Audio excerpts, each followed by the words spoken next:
वो Soviet union के भी कब्जे में नहीं रही, वो लड़ता रहा। अब भी काबुल में अहमद शाह मसूद की सबसे ज़्यादा पिक्चर्स बड़े बड़े बिल बोर्ड लगे हुए, एक फाइटर के तौर पे मशहूर था, चाहे वो था।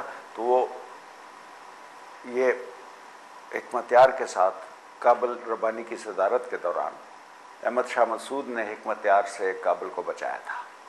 हिकमत-यार को हम सपोर्ट कर रहे थे। काबुल जो आजकल ये खंडर शंडर है ना, ये रूस ने नहीं किए थे। ये एक पहाड़ी पे अहमद शाह मसूद बैठा हुआ था, दूसरी पे हिकमत-यार गोलाबारी करते थे। हिकमत-यार कामयाब नहीं हो सका और उस दौरान रब्बानी ने सदारत की। क्या सदारत थी वो था। तो ये पॉसिबिलिटी हो सकती है।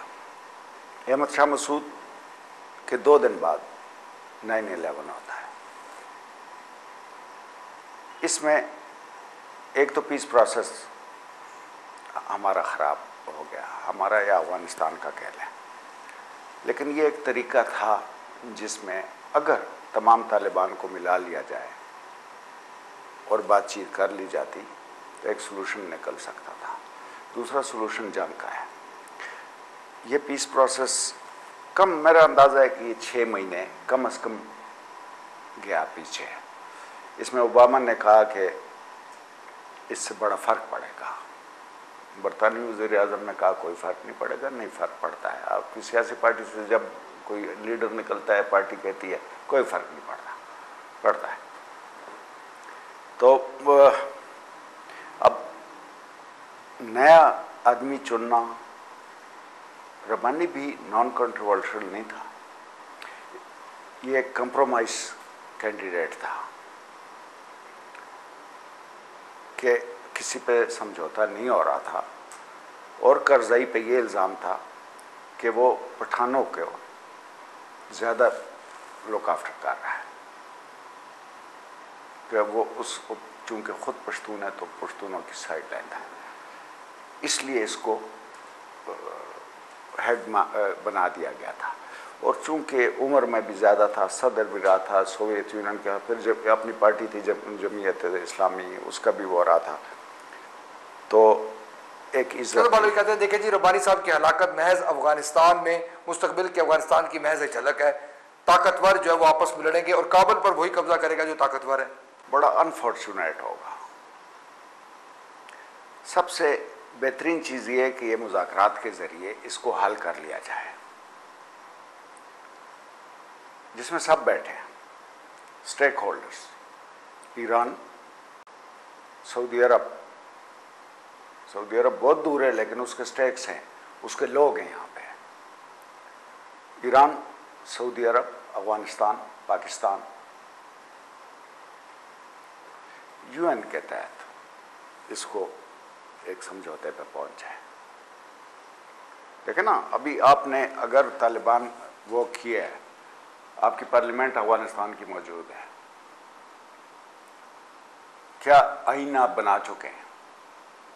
तालिबान को अगर आप हुकूमत में शामिल करते हैं तो वो उस आइन को मानेंगे।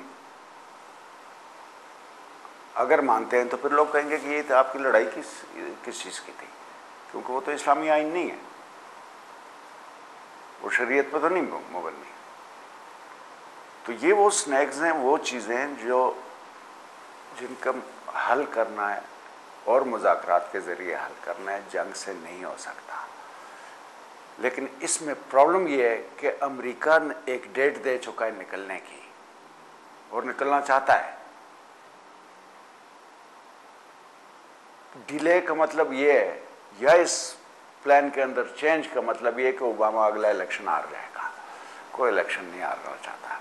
अमेरिका की सदारत दुनिया की सदारत। हम ये देखते हैं कि हर तरफ तजादात है। अफगानिस्तान और अमेरिका के दरमियान तजादात है, पाकिस्तान और अमेरिका के दरमियान तजादात है, मजमूई तौर पर जो हमसाया ममालिक है उनकी पॉलिसियों में तजादात है। तो इन तमाम तजादात में पाकिस्तान अपने मफादात का किस तरह तहफ़्फ़ुज़ करे? मुश्किल सूरत हाल है। मैंने बताया कि ये मिल के करना पड़ेगा। हम अमेरिका के साथ जंग नहीं कर सकते, ये बात ज़हन नशीन कर लें। अमेरिका भी पाकिस्तान के अंदर हमला नहीं करना चाहेगा। इसका मतलब ये है कि बजाय 2014 में निकलने के 2024 तक तो उसने इस इलाके में जंग कर ली, बढ़ा दिया वो, तो वो ये नहीं चाहेगा, ये प्रेशर टैक्टिक्स हम पे इस्तेमाल करेगा कि आप हक्कानी नेटवर्क के खिलाफ कार्रवाई करें। मतलब ये बताएं कि आप क्या समझते हैं कि अमेरिका बराह रास्त हक्कानी नेटवर्क जो कहता है वो ऊपर हमले करे, उस पर हमला कर सकता है, इसके इम्कानात मौजूद हैं? बराह रास्त हमला क्या मतलब? वो शुमाली वजीरिस्तान में आके वो करेगा, बैठ जाएगा वो? ड्रोन तो कर रहा है ना जी, ड्रोन कितने करेगा? मैं एक लीडर हूं, मेरा तो पता है, ठीक है जी, मेरी आवाज भी पता है, ड्रोन मुझे ढूंढ लेगा। लेकिन मैं एक कॉमन आदमी हूं, एक सिपाही हूं, मेरे पीछे ड्रोन क्या करना है? पूरी आबादी को क्या कारपेट बॉम्बिंग करेगा? और क्या अगर वो करेगा तो पाकिस्तान ऐसे खामोशी से देखेगा? नो, ये पॉसिबिलिटी नहीं है। हमसे ही करवाएगा, हमसे ही करवाएगा। और अगर हम करते हैं, अपेरेंटली जैसे उसने बयान दिया, कानी ने बयान दिया कि मैं अफगानिस्तान में बैठा, हफ्ता पहले दिया ना कि मैं पाकिस्तान में नहीं हूँ। क्यों बयान दिया, किसके कहने पे दिया? बहरहाल, जब इनका पुश्तून इलाकों पे कंट्रोल नहीं है तो फिर हक्कानी नेटवर्क को क्या ज़रूरत है कि पाकिस्तान में बैठे? सेफ हेवन क्या मोमंद एजेंसी या कुनर वालों के सेफ हेवन नहीं, जहाँ पे मदरसे चल रहे हैं, हमारे बच्चे अगवा हुए हैं, बातचीत हो रही है, गवर्नर की अथॉरिटी नहीं है कि वहाँ से छुड़ा लें, नेटो की अथॉरिटी नहीं है कि उनसे छुड़ा लें। कंट्रोल किसका हुआ? तालिबान का हुआ। हम उनके साथ मुज़ाकरात कर रहे हैं, अफगानिस्तान और पाकिस्तान के नहीं, वो 30 बच्चे जो हमारे, कबायली टू कबायली बातचीत जारी है। ना हमारा कंट्रोल है, ना उनका कंट्रोल है, ना नेटो का है, ना पाकिस्तान आर्मी का है, ना पाकिस्तान गवर्नमेंट का, ना अफगान गवर्नमेंट का। तो उनके पास जगह बहुत हैं, ये बहाना है कि आप इसको ख़त्म करें। लेकिन ये झुंझुलाहट में अगर हम, अमेरिका कोशिश ज़रूर करेगा, हम पे प्रेशर डालेगा, हमारे लिए इसकी रिपरकशन ऐसे होगी कि सो फार हक्कानी नेटवर्क या हक्कानी के ग्रुप ने पाकिस्तान आर्मी पे हमले नहीं किए, वो भी शुरू हो जाएंगे पहले ही ख़राब हालत में। कर्नल रिटायर खालिद मुनीर साहब, आपका उनका बहुत शुक्रिया। हमारे प्रोग्राम वक्त ख़त्म हो गया। नाज़रीन, कर्नल खालिद मुनीर साहब का ये कहना है कि हालात जो हैं बहुत खौफनाक और तशवीशनाक शक्ल इख्तियार करते जा रहे हैं।